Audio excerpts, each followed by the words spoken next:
காங்கிரஸ்காரங்க கோமாலேருந்து ரொம்ப லேட்டாக முழிச்சுக்கிற மாதிரி இன்னும் மீதி பேர்லாம் முழிச்சிக்கல, அட்லீஸ்ட் இவராவது முழிச்சுக்கிட்டாரு. அதனால் காங்கிரஸ்லேருந்து ஆனால் அப்படி கிடையாது. வெங்கையா நாயுடு சொல்லுவார், காங்கிரஸ் வந்து ஏ காங்கிரஸ், ஓ காங்கிரஸ், பி காங்கிரஸ், யூ காங்கிரஸ் அப்படின்னு அந்த ஒரு அது இலகணேசன் அதே வேகத்தில் மொழிபெயர்க்க முடியாதுங்கிறதுல இப்படியெல்லாம் காங்கிரஸ் பிளவுபட்டு இருக்கிறது அப்படின்னு ஒத்த வார்த்தையில் முடிச்சிருவார். ஜனசங்கை தோற்றுவித்தவர் வி.கே. ஜான், தமிழ்நாட்டில் ஒரு கிறிஸ்தவர். பாரதிய ஜனதா கட்சியை தோற்றுவித்தவர் அகில இந்திய அளவிலே முகமது கரீம் சாக்லா என்ற இஸ்லாமியர். ரெண்டு பேரும் குத்துவிளக்கு ஏற்றி இந்த பாரதிய பண்பாட்டின் வழியில் தான் வந்தாங்க. அதனால தான் பாரதிய ஜனதா கட்சி மதச்சார்பற்ற கட்சியாகவும் தேசியவாதியாகவும் திகழ்கின்றது.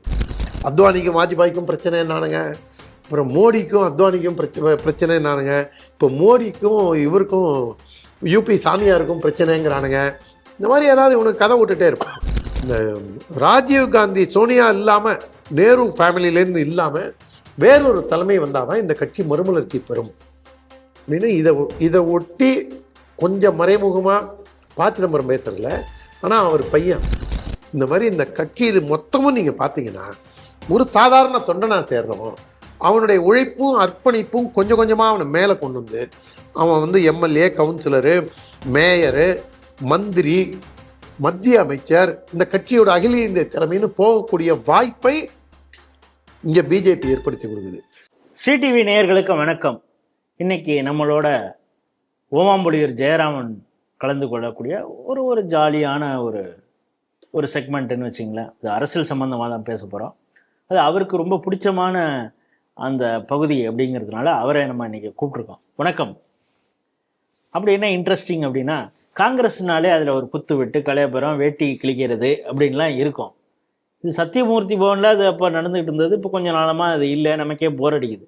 சரி, இது வேற எங்கே நடந்திருக்கு அப்படின்னா, சென்ட்ரல் கமிட்டி அங்கேயே இப்போ நடக்க ஆரம்பிச்சிருக்கு.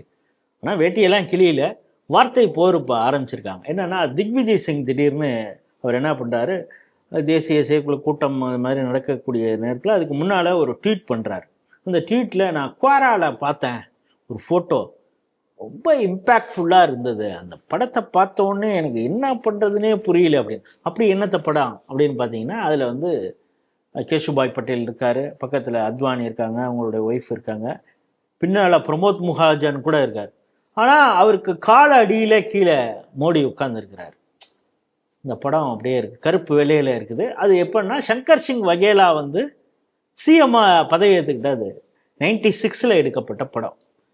இப்போ இதை பார்த்துட்டு பாருங்கள், இன்னைக்கு அத்வானியின் காலடியில் இருந்தவர் குஜராத்துடைய 2 டேர்ம் முதல்வராகவும் ஆகி 3வது டேர்மாக இப்போ பிரைம் மினிஸ்டராக ஆகியிருக்காரு அப்படின்னு ஏதோ ஒரு விஷயத்த இந்த காங்கிரஸுக்கு சொல்கிறது மாதிரி அவர் போட்டிருக்காரு. அது மட்டும் இல்லை, கடைசியில் ஜெய் சியாராம் அப்படின்னு போட்டிருக்காரு. இந்த செய்தியை பார்த்த உடனே உங்களுக்கு என்ன தோணுச்சு? காங்கிரஸ் கட்சியில் இருக்கக்கூடிய மனசாட்சி உள்ளவர்கள், நீங்கள் பார்த்தீங்கன்னா காங்கிரஸ் கட்சியோட ஆன்மா, மனசாட்சி எல்லாமே 1967 செத்து போச்சு. மொரார்ஜி தேசாய், பெருந்தலைவர் காமராஜர், நிஜலிங்கப்பா போன்ற, சஞ்சீவ் ரெட்டி போன்ற மாபெரும் முதுபெரும் தலைவர்கள்லாம் காங்கிரஸ் கட்சியை விட்டு விரட்டி அடிக்கப்பட்ட உடனே அந்த காங்கிரஸ் கட்சியின் ஆன்மா செத்து போய் அது வந்து வியாபாரத்துக்கான இந்திரா காங்கிரஸாக இருந்து தற்பொழுது இத்தாலிய காங்கிரஸாக உருப்பெற்று விட்டது. நீங்கள் சொன்ன அந்த ஃபோட்டோ வந்து 1995 நினைக்கிறேன், கேஷுபாய் பட்டேல் முதல்வர் ஆனதா இல்லை சங்கர் சிங் வகேலா அப்போ எடுத்த படம். இந்த படம் 6 மாதமாக சோஷியல் மீடியாவில் சுற்றுது. காங்கிரஸ்காரங்க கோமாலேருந்து ரொம்ப லேட்டாக முழிச்சுக்கிற மாதிரி இன்னும் மீதி பேர்லாம் முழிச்சிக்கல, அட்லீஸ்ட் இவராவது முழிச்சுக்கிட்டாரு.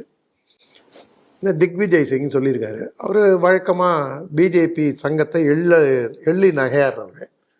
அவர் வந்து அவர் பேரே முன்னாடி அவர் சிஎம்ஆர் 2 டைம் இருந்தார் மத்திய பிரதேசத்துக்கு.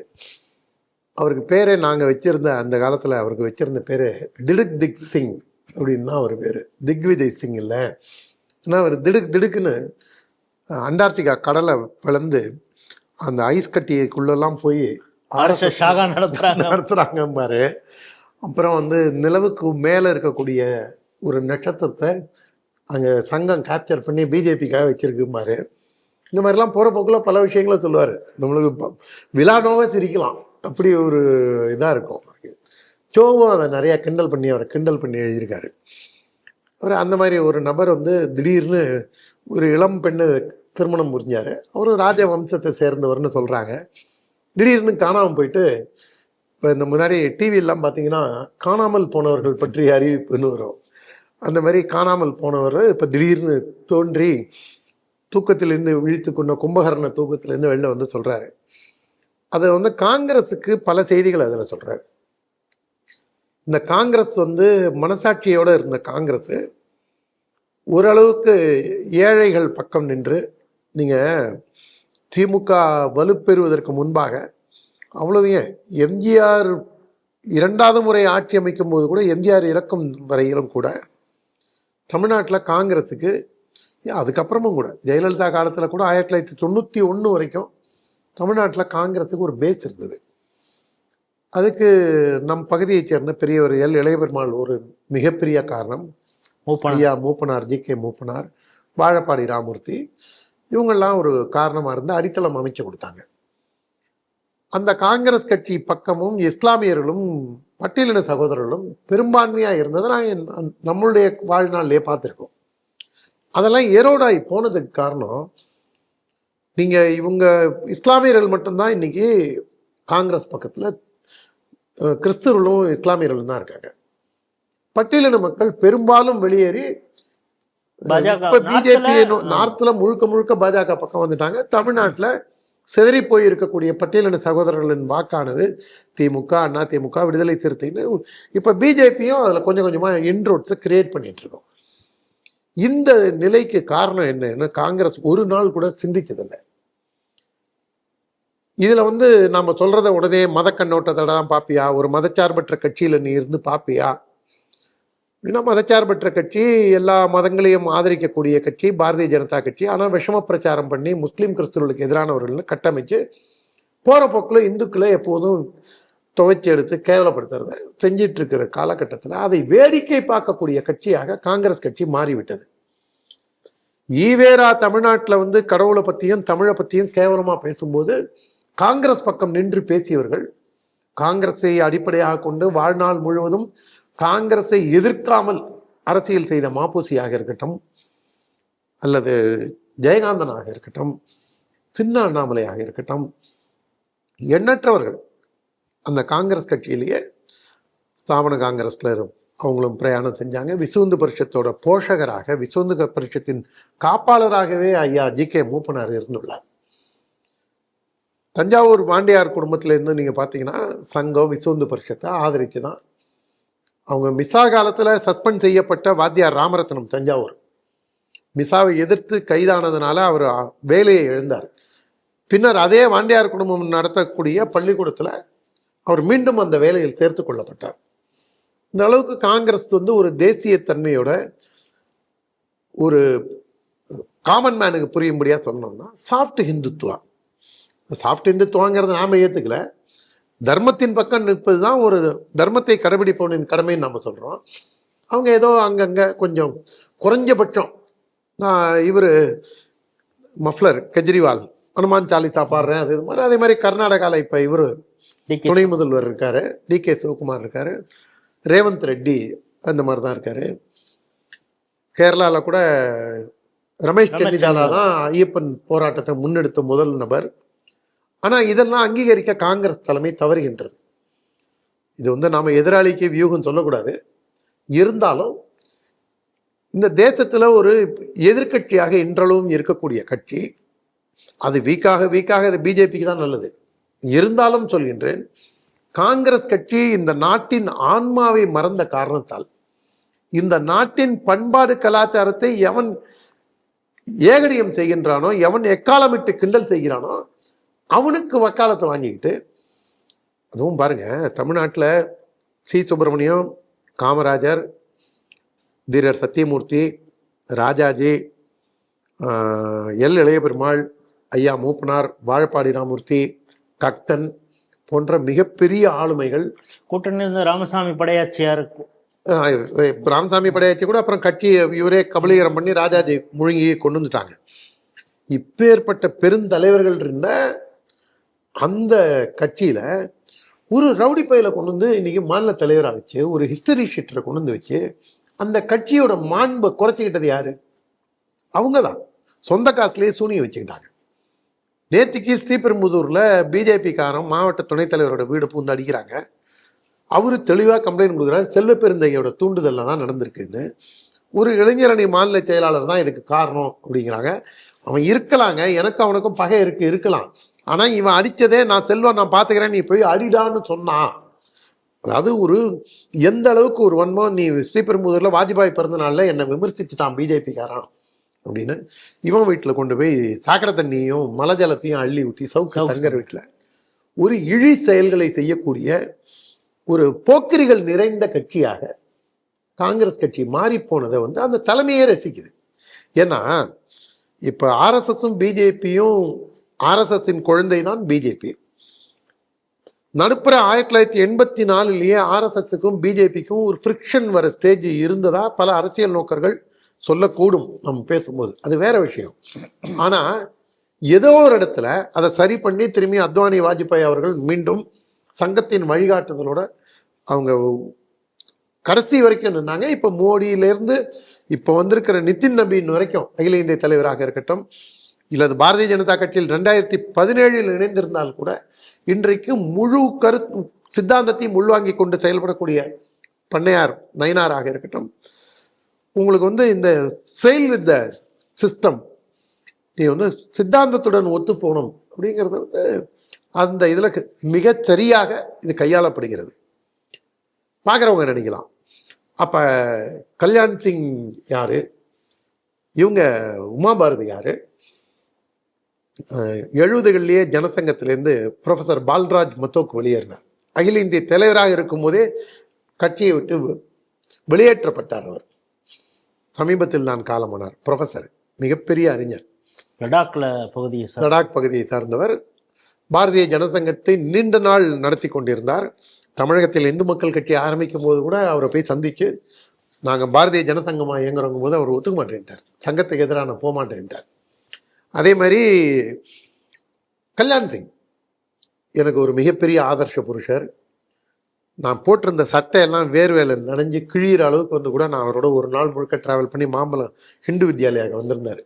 94 95 ஆர்பிஎஸ் மணியன் தான் மொழிபெயர்த்தார். அந்த கூட்டத்துக்கு அவரோட போகும்போது அடித்து பிடிச்சிட்டு அவருக்கு அடுத்த காரில் போய் போனோன்ட்டு அவ்வளவு இதாக போனால் அவர் இந்த கட்சியை விட்டு வெளியேறினார். வெளியில் போய் அவர் வந்து பாரதிய கிராந்தி தள் பிகேடின்னு ஒரு கட்சி வச்சிருந்து மீண்டும் பிஜேபிக்குள்ளே வந்தார். எடியூரப்பாவும் கூட அப்படித்தான், எடியூரப்பா போனார். அதனால காங்கிரஸ்லேருந்து ஆனால் அப்படி கிடையாது. வெங்கையா நாயுடு சொல்லுவார், காங்கிரஸ் வந்து ஏ காங்கிரஸ், ஓ காங்கிரஸ், பி காங்கிரஸ், யூ காங்கிரஸ் அப்படின்னு அந்த ஒரு அது இலகணேசன் அதே வேகத்தில் மொழிபெயர்க்க முடியாதுங்கிறதுல இப்படியெல்லாம் காங்கிரஸ் பிளவுபட்டு இருக்கிறது அப்படின்னு ஒத்த வார்த்தையில் முடிச்சிருவார். அந்த மாதிரி காங்கிரஸ் கட்சி நீங்கள் பார்த்தீங்கன்னா ஊர்பட்ட காங்கிரஸ் கட்சி ஆயிடுச்சு. இந்த காங்கிரஸ் கட்சிக்கு தமிழ்நாட்டில் நம்ம வேற கட்சியை பற்றி ஒப்பீனியன் சொல்லக்கூடாது, இருந்தாலும் ஒரு தேசியவாதியாக ஒரு அரசியல் விமர்சகராக செல்வத்தை தாண்டி அந்த கட்சிக்கு ஆளே இல்லையா? டாக்டர் செல்வகுமார் நல்ல ஆளுமை மிக்க மனிதர். அண்ணன் திருநாவுக்கரசு சரி, அவராவது திராவிட கட்சிகளில் இருந்தார், பிஜேபியில் இருந்தார், அதுக்கப்புறம் காங்கிரஸ் போனார். அவருக்கெல்லாம் நீங்கள் மாநில தலைவர் கொடுத்த நீங்கள், அவர் குடும்பமே காங்கிரஸ், அவங்க மாமனார் காங்கிரஸ். என்னுடைய மரியாதைக்குரிய அண்ணன் தான் திருநாவுக்கரசு அவர்கள். ஆனால் நீங்கள் என்ன பண்ணுறீங்க அந்த கட்சியில்? டாக்டர் செல்லகுமார் ஒரு மிகச்சிறந்த ஆளுமை. இன்றைக்கு வெளியில் தெரியாமல் போய்விட்டார், என்ன காரணம்னு தெரில. இன்றைக்கு முன்னாள் துணை மேயர் கராத்திய தியாகராஜன் பிஜேபியில் இருக்கார். நான் பிஜேபியில் மாநில இளைஞரணி துணைத் தலைவராக இருந்த பொழுது அவர் தமிழ்நாடு இளைஞர் காங்கிரஸில் துணைத் தலைவராக இருந்தார். அவருக்கு தலைவர், எனக்கு தலைவராக இங்கே கேடி ராகவன், அங்கே சிடி மையப்பன். அந்த சிடி மையப்பன் எம்ஜிஆர் வீட்டுக்கு பக்கத்து வீட்டுக்காரரு, கரூரை பூர்வீகமாக கொண்டவர். கராத்தே தியாகராஜன், மணிசங்கர் ஐயர், ப. சிதம்பரம் போன்றவர்களை வைத்துக்கொண்டு மாநில இளைஞரணி தலைவராக வேண்டும் என்று மிக கடுமையாக முயற்சித்தார். கராத்தே தியாகு வெளியில தெரிஞ்ச அளவுக்கு சிடி மையப்பன் வெளியில தெரிய மாட்டார். ஆனா அந்த சிடி மையப்பனை அசைச்சு கூட பார்க்க முடியல தியாகுவால. அப்பேற்பட்ட ஆற்றல் நிறைந்தவர் சிடி மையப்பன். ஒரு தடவை மத்திய சென்னையில தனிச்சு நிற்கும் போது அவருக்கு சீட்டு கொடுத்தாங்க. அந்த சிடி மையப்பன் இன்னைக்கு காணாமையே போயிட்டார்.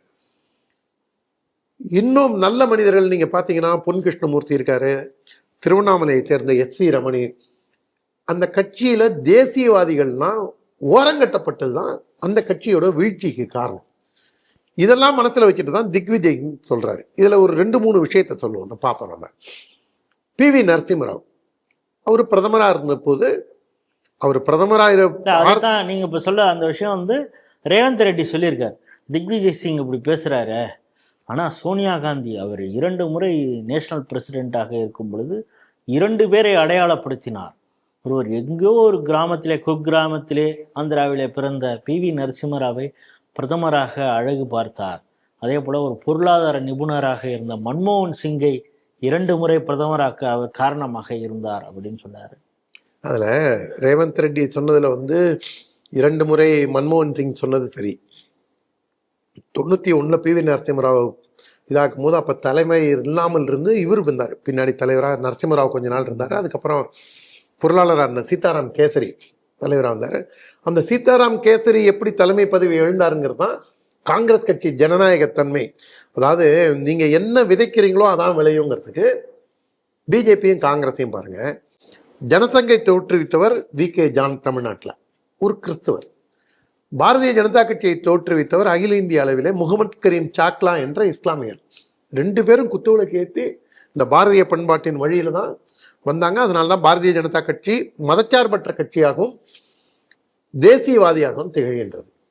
ஆனால் காங்கிரஸ் கட்சி பாருங்க, அது எப்படி இல்லாமல் இருந்திருக்கலாம். காந்தி இந்த கட்சியை கலைச்சிருங்க எல்லாம் சொன்னாரு, கேட்கல. ஆனால் சோனியா காலத்தில் அதன் வீழ்ச்சிக்கு, வேகமான வீழ்ச்சிக்கு காரணம் என்ன? 2 தடவை பிரதமராக இருந்துட்டாங்க. அது ஆக்சிடென்டல். பெருங்காயம் இருந்து பாண்டா நீங்கள் அந்த பாத்திரத்தை 10 தடவை கழுவினாலும் அந்த பெருங்காயத்தோட வாசனை இருக்கும். அந்த பெருங்காய இம்பேக்ட் தான் சோனியா காந்தி இதில் மன்மோகன் சிங் பிரதமராக. மன்மோகன் சிங் நல்ல மனிதர், உங்கள் அப்பா நல்ல மனிதர், எங்கள் அப்பா நல்ல மனிதர், அதே மாதிரி மன்மோகன் சிங்கும் நல்ல மனிதர், அவ்வளவுதான். ஆனால் ஒரு ஆளுமை மிக்க தலைவராக இருந்தாரா? அறிவாளி. நீங்கள் வந்து எல்லா அறிவாளிகளும் நாட்டை வழிநடத்தி விட முடியாது. இல்லை, இடைமறிக்கணும். ஏற்கனவே அவர் வந்து நம்ம கவர்மெண்ட்லேயே கூட ஃபினான்ஸ் செக்ரட்டரியாக இருந்தார், கார்க் அப்படிங்கிறார். அவர் இப்போ பல விஷயங்கள்லாம் பேசிட்டு, ஈவன் நிர்மலா சீதாராமன் கொடுத்தெல்லாம் பல பேசினார். அவர் லேட்டஸ்ட்டாக அவர் சொன்னது, பிரதமர் மோடி ஏதாவது ஒரு மீட்டிங் கண்டக்ட் பண்ணுறாரு அப்படின்னா பிரதமர் மோடிக்காக அமைச்சரவை அவருடைய சகாக்கள் வெயிட் பண்ணோம். நான் அதே நேரத்தில் மன்மோகன் சிங் காலத்திலையும் பணியாற்றி இருக்கிறேன். மன்மோகன் சிங் அமைச்சர்களுக்காக வெயிட் பண்ணுவார். எந்த அளவுக்கு ஒரு இதாக இருக்குது. நரசிம்மராவ் வந்து ஆந்திராவில் வந்து செட்டில் ஆகிட்டார். நம்மளுக்கு அரசியல் போகிறோம், நம்மளுக்கு 70+ ஆகிட்டோம், நமக்கு எதுக்கு நம்ம அரசியல்னு ஆந்திராவில் வந்து செட்டில் ஆனவரை காங்கிரஸில் இருந்த மிக சீனியர் மினிஸ்டர் சவான் போன்றவர்கள், அந்த நேரத்தில் இருந்த சி சுப்பிரமணியமும் இருந்தார். அவர்களை போன்றவர்கள், சீதாராம் கேசரி, சரத்பவார், இவங்கெல்லாம் சேர்ந்து தான் அவர் அழைச்சிட்டு இருந்தாங்க. ப்ராபப்ளி சோனியா காந்திட்ட அவங்க ஒரு வார்த்தை சொல்லியிருக்கலாம், இன்ஃபர்மேஷனாக சொல்லியிருக்கலாம், நாட் கன்சல்டேஷனாக இருந்திருக்க வாய்ப்பு இல்லை. நான் இப்போ கட்சிக்குள்ளேயே அந்த அம்மா தலையிடே இல்லாமல் வெளியில் வச்சுருந்தாங்க. அதுவும் இல்லாமல் நரசிம்மராவ் வந்து எந்த விஷயத்துலையும் அவரோட கலந்து ஆலோசித்ததும் இல்லை, அவர் 5 வருஷம் பிரதமராக இருந்த காலத்தில். ஆனால் அந்த நரசிம்மராவோட இறப்புக்கு பின்பாக, நரசிம்மராவ் பதவியிலிருந்து இறங்கியதுக்கு பின்பாக சீதாராம் கேசரி தலைவராக இருந்து வழி நடத்தும் போது ஒரு காங்கிரஸ் கட்சியோட காரிய கமிட்டி கூட்டம் நடக்குது. இந்த காரியம் செய்யறதுங்கிறது கரெக்டாக சோனியா காந்தி வந்து அவர் ஒன்றுக்கு இருக்க போனார். அந்த அம்மா வந்து அந்த சீட்டில் குந்திக்கிச்சு. அது எங்கேருந்து வழங்கும் அந்த கட்சி? நீங்கள் ப்ராப்பராக ஒரு ஒழுங்கான செர்மோனியஸ் எக்ஸிட் கொடுத்து, இப்போ தமிழ்நாட்டில் பிஜேபி வந்து அண்ணாமலை தலைவர்லேருந்து கீழே இறங்கி அந்த இடத்துக்கு நயினார் வந்தார். அவரை முன்மொழிந்தவர் அண்ணாமலை. Smooth transition. அதே மாதிரி டெல்லியிலையும் நீங்கள் பாருங்கள், அத்வானிக்கும் வாஜ்பாய்க்கும் பிரச்சனை என்னானுங்க, அப்புறம் மோடிக்கும் அத்வானிக்கும் பிரச்சனை என்னானுங்க, இப்போ மோடிக்கும் இவருக்கும் யூபி சாமியாருக்கும் பிரச்சனைங்கிறானுங்க. இந்த மாதிரி ஏதாவது இவனுக்கு கதை விட்டுட்டே இருப்பாங்க. இந்த பக்கம் இங்கே ஸ்மூத் டிரான்சிஷன். அங்கே பார்த்தீங்கன்னா ராகுலோட மச்சான் மாமா இருக்காரு, அக்கா வீட்டுக்காரரு, அவர் ராபர்ட் வத்ரா, அவர் என்ன சொல்கிறாரு, எல்லாரும் பல பேர் வந்து மோடி தலையை வெட்டுவேன்னு, ஒரு பாய் நாக்கு அறுப்பேன் தலையை வெட்டுவேன்னு சொன்னார். அவர் வந்து இந்த அம்மா பிரியங்கா தான் வழிநடத்த சரியான ஆளுன்னு அதை பிடிச்சிட்டு அவர் இப்போ தொங்கி, இல்லை இதோ பாருங்க அவங்க சொல்கிறாங்க, இவங்க சொல்கிறாங்க, ஜப்பானில் ஜாக்கி சான் கூப்பிட்டாரு, அமெரிக்காவில் இவர் கூப்பிட்டாரு அப்படிங்கிற அளவில், மைக்கேல் ஜாக்சன் கூப்பிட்டாருங்கிற அளவில் இவங்களுடைய பேச்செல்லாம் இருக்கிறதுக்கு காரணம் என்னென்னா, ராகுல ஒரு தத்தி அப்படின்னு ஸ்லோவாக எக்ஸ்போஸ் பண்ணுறதா ரேவந்த் ரெட்டியும் இதை எரியிற நெருப்பில் எண்ணெய் ஊற்றுற மாதிரி தான் நானும் பார்க்குறேன். இதுக்கு நீங்கள் நரசிம்மராவ், மன்மோகன் சிங் இந்த 2 பேருக்கு அதுக்கப்புறம் நீங்கள் பார்த்தீங்கன்னா மாதவர சிந்தியாவும் சரி, ராஜேஷ் பைலட்டும் சரி எப்படி இறந்து போனாங்க அப்படிங்கிறது ஒரு மர்மம் நிறைந்ததாகவே இருக்குது. 18-20 தலைவர்கள் கொத்து கொத்தாக வெளில போயிட்டாங்க. காஷ்மீர்காரர் ஒருத்தர் இருப்பார், பாய் ஒருத்தர், மோடி கூட எனக்கு மிகச்சிறந்த நண்பர் அப்படின்னு சொல்லி பேசினார், அந்த பாயாக இருக்கட்டும். அப்புறம் சமாஜ்வாடி பார்ட்டியிலேருந்து ராஜ்யசபா எம்பி ஆகியிருக்கக்கூடிய, கோர்ட்டையே ஒரு கட்ட பஞ்சாயத்து கூடமாக மாற்றக்கூடிய கபில் சிபலாக இருக்கட்டும், ஆனந்த் சர்மாவாக இருக்கட்டும், பல பேர் வந்து அந்த கட்சியிலேருந்து இது ஜனநாயகமற்ற தன்மைன்னு சொன்னதோடு இல்லாமல் தமிழ்நாட்டில் இருக்கக்கூடிய ஒரு சில காங்கிரஸ்காரர்கள், எஸ்.வி. ரமணி, பொன் கிருஷ்ணமூர்த்தி போன்றவர்கள்லாம் முன்னெடுக்கிறது இந்த ராஜீவ்காந்தி சோனியா இல்லாமல், நேரு ஃபேமிலியிலேருந்து இல்லாமல் வேறொரு தலைமை வந்தால் தான் இந்த கட்சி மறுமலர்ச்சி பெறும் அப்படின்னு இதை ஒட்டி கொஞ்சம் மறைமுகமாக ப. சிதம்பரம் பேசுறதில்ல. ஆனால் அவர் பையன் எப்படி இவர் பேசுகிறார், திருவனந்தபுரம் எம்பி இருக்காரு சசி தரூர் சொல்கிறாரு, அந்த நிலைப்பாடை ஒட்டி பிஜேபி தமிழ்நாட்டில் கொஞ்சம் வலுவாக ஆயிடுச்சுன்னு வச்சுங்க. எனக்கு தெரிஞ்சு கார்த்தி வந்து வேறு முடிவுகளை நோக்கி செல்லக்கூடுங்கிறது தான் என்னுடைய அனுமானம். இன்னொரு 5 வருஷம் கழிச்சு எப்படி இருக்கும் அப்படிங்கிறத பொறுத்து தான் அவருடைய இது இருக்கும். இதுக்கு காரணம், அடிப்படை காரணம் என்னென்னா, இந்த நேரு ஃபேமிலியோட அவங்களுடைய லிகசி வந்து ரொம்ப மோசமாக இருக்குது, மக்களோட நெருங்கி இல்லை, இதுவே ஒரு பெரும் சுமையாயிடுச்சு இந்த கட்சிக்கு அப்படின்னு நினைக்கிறத திக்விஜய் சிங் இப்போ கொளுத்தி போட்டிருக்காரு.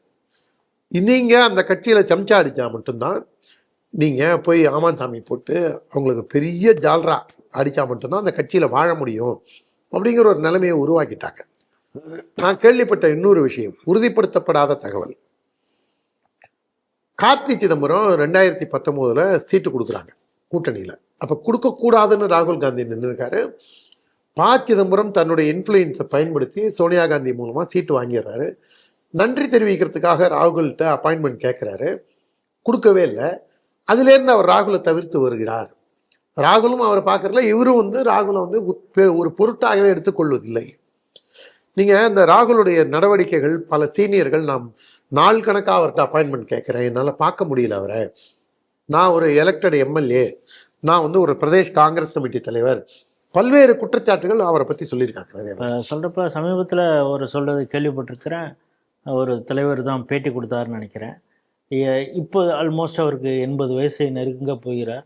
Kamal Nath, how are you Kamal, Madhya Pradesh சிஎம்மா இருந்தார், அவரை பேர் சொல்லி தான் அவரை கூப்பிடுவார். அந்த கமல்நாத் எப்பேற்பட்ட ஆளுன்னா, வாஜ்பாய் பிரதமராக இருந்தபோது மத்திய பிரதேசத்தில் ஏதோ ஒரு தொகுதியில் பை எலெக்ஷன், பேர் மறந்து போச்சு, ஊர் பேர், தொகுதி பேர், கமல்நாத் காங்கிரஸ்லேருந்து கோச்சிக்கிட்டு வெளியில் இருக்கார். அப்போ தான் சோனியா காந்தி உள்ளே வர நேரம், தன்னுடைய மனைவி அல்காநாத்தை நிறுத்தி வச்சு பிஜேபியோட சப்போர்ட்டை வாங்கி தன் மனைவி அல்காநாத்தை ஜெயிக்க வச்ச மனிதர். அந்த ஊரில் ஒரு தவிர்க்க முடியாத சக்தி. அவரை போய் பார்த்து, வாடா தம்பி நல்லா இருக்கியாடா, அப்புறம் அப்பாலாம் நல்லா இருக்காங்களா, அந்த லெவலில் ராகுல் காந்தியோட பாடி லாங்குவேஜ், சரிடா தம்பி பாப்பண்டா பேடா அப்படிங்கிற மாதிரி தான் அவர் கட்சியில் நிறையா பகைகளை இப்படி உருவாக்கிக்கிறார். அதுதான் அந்த கட்சிக்கு வீழ்ச்சிக்கு காரணம். அதில் வந்து இந்த திக் சிங் சொன்னது வந்து நான் பரிபூர்ணமாக ஏற்றுக்கொள்கிறேன். பாரதிய ஜனதா கட்சியில் அதில் அவர் சொன்னது, இந்த ஆர்கனைசேஷன் எப்படி ஆளை சூஸ் பண்ணுது, கிராஸ் ரூட்டில் இருக்கிறவங்கள கொண்டு போய், அது மாதிரி பிஜேபியில் அது மாதிரி நடந்திருக்குதா? நான் ஒரு 4-5 உதாரணம் சொல்கிறேன். அதில் நீங்கள் வந்து தமிழ்நாடை நான் கடைசியாக வச்சுப்போம். ஆந்திர பிரதேசத்தில் பானு பிரதாப் ரெட்டின்னு இப்போ மாநில பொதுச் செயலராக இருக்கார். அவர் திருப்பதியில், திருமலையில் இல்லை திருப்பதியில் லாட்ஜிங் வச்சுருக்காரு. இப்போ குற்றச்சாட்டு கூட இவர் மேலே வச்சுருந்தார், ஜெகன்மோகன் ரெட்டி ஆட்சியில் என்னென்னலாம் நடந்து லிஸ்ட் அவுட் பண்ணி. அவர் வந்து திருப்பதி திருமலா தேவஸ்தானத்தில் போர்டு மெம்பராகவும் இருக்கார். அவர் இளைஞரணியில் மாவட்ட தலைவராக இருக்கும்போதுன்னு நான் பார்க்குறேன். அதுக்கப்புறம் இன்றைக்கு மத்திய அமைச்சராக இருக்கக்கூடிய கிஷன் ரெட்டி, அப்போ ஒருங்கிணைந்த ஆந்திர பிரதேசத்துக்கு மாநில இளைஞரணி தலைவராகவும், பிற்காலத்தில் தேசிய இளைஞரணி செயலாளர், பொதுச் செயலாளர், தேசிய இளைஞரணி தலைவர்னு படிப்படியாக உயர்ந்து தெலுங்கானா மாநில தலைவராகவும் இருந்து இப்போ மத்திய அமைச்சராக இருக்கார் பாருங்க. அவர் அசம்பிளி ஃப்ளோர் லீடராகவும் இருந்தார் தெலுங்கானாக்கு. அவரும் கிராஸ் ரூட்லேருந்து வந்தவர். வெங்கையா நாயுடு ஏபிவிபி, அவர் வந்து 72லேயே எம்எல்ஏ ஆனவர். என்டி ராமாராவுக்கு வேண்டப்பட்டவர், சோக்கு ரொம்ப வேண்டப்பட்டவர், சஞ்சீவ் ரெட்டிக்கெல்லாம் ரொம்ப வேண்டப்பட்டவர் வெங்கையா நாயுடு. எல்லாருமே வந்து சாதாரண ஒரு கிளை செயலராக ஜாயின் பண்ணுவாங்க. அதே மாதிரி கேரளாவில் இப்போ வந்து ஜார்ஜ் குரியன் அப்படின்னு ஒரு அமைச்சர் இருக்கார் பாருங்க. நான் இளைஞரணி மாநில துணைத் தலைவராக இருக்கும்போது அவர் அகில இந்திய இளைஞரணி துணைத் தலைவர். அதோடு இல்லாமல் ஓ ராஜகோபாலுக்கு ஓஎஸ்டியாகவும் இருந்தார் அந்த நேரத்தில். அவர் இப்போ மத்திய அமைச்சர். அவரும் கிராஸ் ரூட்லேருந்து வந்த கட்சிக்காரர். இப்போ தமிழ்நாடு பொறுப்பாளராக இருக்கக்கூடிய அரவிந்த் மேனன், அன்பு சகோதரர் மரியாதைக்குரிய அரவிந்த் மேனன், அவரும் கிராஸ் ரூட் லெவல்லேருந்து வந்து ஏபிவிபி சங்கம் ஏபிவிபின்னு வந்து இன்னைக்கு தேசிய செயலாளராகவும் இருக்கார். அதே கேரளாவில் வக்கீல் கோபாலகிருஷ்ணன் அப்படின்னு குருவாயூர் பக்கத்தூர், அவரும் மாநில துணைத் தலைவராக இருக்கார். நான் இளைஞரணி துணைத் தலைவர் மாநில செயலாளராக தமிழ்நாட்டில் இருக்கும்போது அவர் அங்கே கேரளாவில் மாநில இளைஞரணி துணைத் தலைவர். ஜோசிகாரன் பேச்சை கேட்டு இந்த அம்மா குருவாயூரில் குட்டி யானையை பறித்து கொடுத்தாங்கல்ல, ஐயோ கொள்றாங்களே கருணாநிதி. அப்போ குருவாயூருக்கு இந்த அம்மா சாமி கும்பிட போன போது, ஒரு வயது முதிர்ந்த வயோதிகரை நீங்கள் துன்புறுத்தலாமா, மனிதத்தன்மையற்ற நீங்கள் இந்த கோவிலுக்கு வர தகுதியற்றவர்னு ஜெயலலிதாவுக்கு எதிராக கருப்பு கொடி ஆர்ப்பாட்டம் நடத்தி தமிழ்நாடு போலீஸ் அவரை லத்தி சார்ஜ் பண்ணிச்சு. அவரு அங்கே இன்னைக்கு நிர்வாகத்தில் இருக்கார். அவரும் அங்கே நிர்வாகத்தில் இருக்கார். கேரளாவில் பல கார்பரேஷனில் இருக்கக்கூடிய கவுன்சிலர்கள், ஊராட்சியில் கும்மன ராஜசேகரன், அவர் வந்து சங்கத்தில் பிரச்சாரக்காக இருந்தவர். தமிழ்நாட்டில் எப்படி ராமகோபாலன்ஜியோ அந்த மாதிரி அங்கே வந்து வீரமிக்க ஆண்மகன், செய்து காட்டக்கூடிய ஒரு மனோபலம் பெற்றவர், ஐக்கியவேதி அந்த இதில் இருந்தார். அதோட இல்லாமல் அவர் நீங்கள் பாருங்க, ஒரு தாடியை வச்சுட்டு ஒரு சன்னியாசி மாதிரி தரையில் படுத்து தூங்கக்கூடிய ஒரு எளிய மனிதன். கவர்னராக கூட இருந்து கட்சி சொல்லிச்சுன்னு வந்து திரும்பியும் பாராளுமன்ற தேர்தலில் போட்டியிட்டார் ஓ ராஜகோபால். அதே மாதிரி கர்நாடகாவில் தனஞ்சய் குமார்னு மேங்களூர் எம்பியாக தொடர்ந்து ஜெயிச்சுட்டு வந்தார். அவர் தேர்தல் செலவெல்லாம் லட்சத்துக்குள்ளே தான் அவரோட தேர்தல் செலவே. ஏன்னா கட்சிக்குள்ள அவர் ஆரம்ப காலத்திலேருந்து இயங்கி வந்தவர். இதெல்லாம் எனக்கு தெரிஞ்சு இந்த வடநாட்டிலேயும் சில பேர் இருக்காங்க. ரொம்ப லெங்க்தியாக போவானான்ட்டு தமிழ்நாட்டுக்குள்ள நீங்கள் பாருங்க.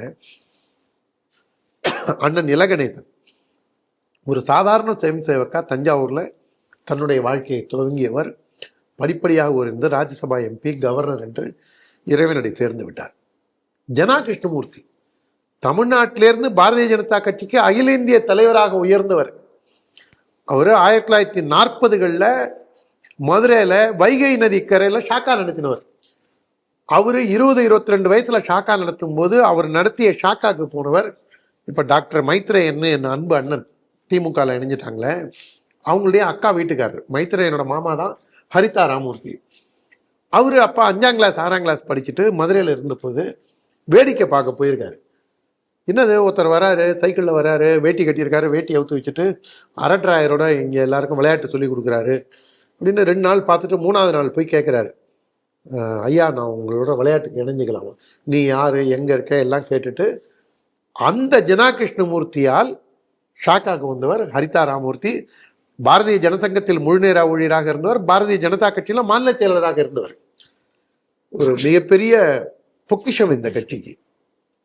அந்த மாதிரி ஒரு சாதாரண சேவக் மாநில ஜனதா கட்சியில் மாநில பொதுச் செயலராக இருந்து டிநகர் சட்டமன்றத்தில் 1977 இதில் ஏறுழவன் சின்னத்தில் கண்டெஸ்ட் பண்ணி சொற்ப வாக்கு வித்தியாசத்தில் தோற்று போனவர் ஜனா கிருஷ்ணமூர்த்தி. பின்னர் பாரதிய ஜனதா கட்சியின் தேசிய செயலர், தேசிய துணைத் தலைவர், தேசிய தலைவர் என்று உயர்ந்து இந்த நாட்டின் சட்ட அமைச்சராகவும் இருந்து இறைவனடி சேர்ந்தவர். ஒரு சாதாரண ஷாக்கா போனவர் அவ்வளவு உயரத்தை தொட முடிஞ்சது. அண்ணன் பொன் ராதாகிருஷ்ணன் வீரத்துறவி ராமகோபாலனுக்கு உதவியாளராக ஊர் ஊராக வீரத்துறவியின் பெட்டியை சுமந்து கொண்டு அவருக்கு உற்ற சேவகனாக திகழ்ந்த ஒரு சாதாரண எளிய சேவகர். மிகப்பெரிய பணக்கார குடும்பத்தில் பிறந்திருந்தா கூட அந்த தன்னுடைய பண செருக்கையோ திமிரையோ ஆணவத்தையோ தன்னுடைய அந்த பகட்டையோ காண்பித்து கொள்ளாமல் ஒரு சங்கம் காட்டிய வழியில், அது காரணம் என்ன, அவங்க அப்பாவும் விசுந்து பரிஷத்தோட மாவட்ட தலைவராக இருந்தவங்க. அவங்க குடும்பமே ஒரு பண்பட்ட குடும்பம், தேசியவாத குடும்பம். அண்ணன் ஹெச் ராஜா அவர் இன்னைக்கு தான் தேசிய செயலாளர், இப்போதான் எம்எல்ஏ அது கிடையாது. அவங்க அப்பாவும் ஜனா கிருஷ்ணமூர்த்தியும் மதுரை ராமசாமி ஜெயின் வெங்கடேஷோட அப்பா அவங்கெல்லாம் ஒன்றா ஜெயிலில் இருந்தவங்க. இதுக்கு சத்தியாகிரகம் பண்ணி காந்தி கொலை வழக்கில். ஹெச் ராஜாவோட அப்பா ஹரிஹரன்ஜி காரைக்குடியில் ஒரு சாதாரண சுயம் சேவக். அவரோட பையன் செகண்ட் ஜென்ரேஷன் சுயம் சேவக். இந்த கட்சியில் மிகப்பெரிய பொறுப்புக்கு வர முடிஞ்சது. அதே மாதிரி நீங்கள் இப்போ இன்னொன்று பாருங்கள், தமிழ்நாட்டில் போன பீரியடில் இளைஞரணியில் இருந்தவங்க எல்லாருமே இந்த 5-6 ஆண்டுகளுக்குள்ளாக இளைஞரணியில் இருந்தவங்கலாம் கொஞ்சம் கொஞ்சமாக அவங்க வந்து இந்த கட்சியின் இன்னொரு 5 வருஷம் கழிச்சு பாருங்கள் இந்த கட்சியோட சிஸ்டம் எப்படி இருக்கும்னு. இன்றைக்கி மாநில நிர்வாகியாக இருக்கக்கூடிய பலரும் சராசரி வயதுன்னு நீங்கள் பார்த்தீங்கன்னா 50 வயது 52 வயதுக்குள்ளே தான். கேடி ராகவன் சிங்கப்பெருமாள் கோவிலில் ஒரு கிளை தலைவராக மெம்பராகி அவன் தான் முதல் கிளையை அங்கே துவக்கிறான். பின்னர் படிப்படியாக உயர்ந்து பாரதிய ஜனதா கட்சியின் தேசிய இளைஞரணி செயற்குழு உறுப்பினர், மாநில இளைஞரணி தலைவர், மாநில பொதுச் செயலாளர், இன்னைக்கு எங்கள் கிட்டத்தட்ட 30 பிரிவுகளுக்கு அமைப்பாளராக இன்றைக்கு ஒரு வலுவான இடத்தில் கேடி ராகவனும் இருக்கின்றார். அதே போன்று இந்த அடுத்த ஜென்ரேஷன் சொன்ன பாருங்க, போன பீரியடில் இளைஞரணி வினோஜ் செல்வம் இளைஞரணி தலைவராக இருந்தார். இப்போ மாநில செயலாளர், பாராளுமன்றம் சட்டமன்ற வேட்பாளராக இருந்தார். அதுக்கப்புறம் அவரோட டீமில் இருந்த டிஎஸ் பாண்டியராஜன் மிகச்சிறந்த பேச்சாளர், அனைவரையும் அரவணைத்து செல்லக்கூடிய பாங்கு பெற்ற, தங்கு தடையின்றி சொற்பொழிவு ஆற்றக்கூடிய, இன்றைக்கு பிரச்சார பிரிவின் எனக்கு தலைவராக இருக்கக்கூடிய பாண்டியராஜன், அவருக்கும் ஒரு மிகப்பெரிய எதிர்காலம் காத்திருக்கின்றது. எஸ்ஜி சூர்யா இளைஞரணியின் மாநில தலைவராக தற்பொழுது இயங்குகிறார். அவரும் ஏற்கனவே இளைஞரணியில் இருந்தவர். நல்ல தலகர்த்தர், வேளச்சேரி தொகுதியை குறிவைத்து செயல்படுகின்றார். அதே வேளச்சேரி தொகுதிக்கு குறிவைத்து செயல்படக்கூடிய என் அருமை நண்பன் டால்பின் ஸ்ரீதர் நான் கட்சியில் உறுப்பினராக்கி என்னோட இளைஞரணியில் இணைந்து இன்றைக்கு கட்சியில் நம்பர் 2 பொசிஷனாக மாநில துணைத் தலைவராக திகழ்கின்றார். அதே மாதிரி ஓபிசி அணியோட மாநில தலைவர் வீர திருநாவுக்கரசு இளைஞரணியில் இருந்தவர். இந்த மாதிரி இந்த கட்சியில் மொத்தமும் நீங்கள் பார்த்தீங்கன்னா ஒரு சாதாரண தொண்டனாக சேர்றவன் அவனுடைய உழைப்பும் அர்ப்பணிப்பும் கொஞ்சம் கொஞ்சமாக அவனை மேலே கொண்டு வந்து அவன் வந்து எம்எல்ஏ, கவுன்சிலரு, மேயரு, மந்திரி, மத்திய அமைச்சர், இந்த கட்சியோட அகில இந்திய தலைமைன்னு போகக்கூடிய வாய்ப்பை இங்கே பிஜேபி ஏற்படுத்தி கொடுக்குது. அங்கே நீங்கள் பார்த்தீங்கன்னா கொத்தடிமையாக தான் வாழணும். இது திமுகவுக்கும் பொருந்தும், காங்கிரஸுக்கும் பொருந்தும். திமுகவில் 20 வருஷம் முன்னாடி தொண்டனாக இருந்தவன் அதிகபட்சமாக அவன் பகுதி பிரதிநிதியாக இருப்பான், ஒன்றிய பிரதிநிதியாக இருப்பான். காங்கிரஸ் கட்சியில் அன்னை சோனியா வாழ்க அப்படின்னு அவன் கோஷம் போட்டுக்கிட்டு அருமை தலைவர் ராகுல், அதோட அந்த அடிமைத்தனத்தோட இவங்க 2 பேரும் அடிமையாக தான் இருக்க முடியும். பாரதிய ஜனதா கட்சி ஒரு வித்தியாசமான கட்சிங்கிறத செயல்லையும் காமிக்கிறது தான் திக்விஜய் சிங் சொல்லியிருக்கிறதா நான் பார்க்குறேன். நீங்கள் சொன்ன பல விஷயங்கள் சிடிவி நேயர்களுக்கு ஒரு சிலருக்கு தெரிஞ்சிருக்கலாம், பல விஷயங்கள் அவங்களுக்கு புதிதாகவும் இருந்திருக்கும். திக்விஜய் போட்ட ஒரு ட்வீட்டு அது காங்கிரஸ் கட்சியில் எப்படிப்பட்ட ஒரு விளைவுகளை ஏற்படுத்த போகிறது வரும் நாட்களில் அப்படிங்கிறத நம்ம எல்லாரும் ஒரு புரிஞ்சுக்கலாம். அதே நேரத்தில் அது எந்த ஒரு எண்ணத்தோடு அவர் சொன்னாரோ அதை பிரதிபலிக்கக்கூடிய வகையில் எப்படி பாஜகவில் எப்படிப்பட்ட மாற்றங்கள்லாம் நிகழ்ந்து கொண்டு இருக்கிறது அப்படின்னு ஸ்ரீ டிவி நேயர்களோடு உங்களுடைய கருத்துக்களை பகிர்ந்துட்டு இருக்கீங்க. மீண்டும் ஒரு நிகழ்ச்சியில் சந்திப்போம். நன்றி, வணக்கம். நன்றி.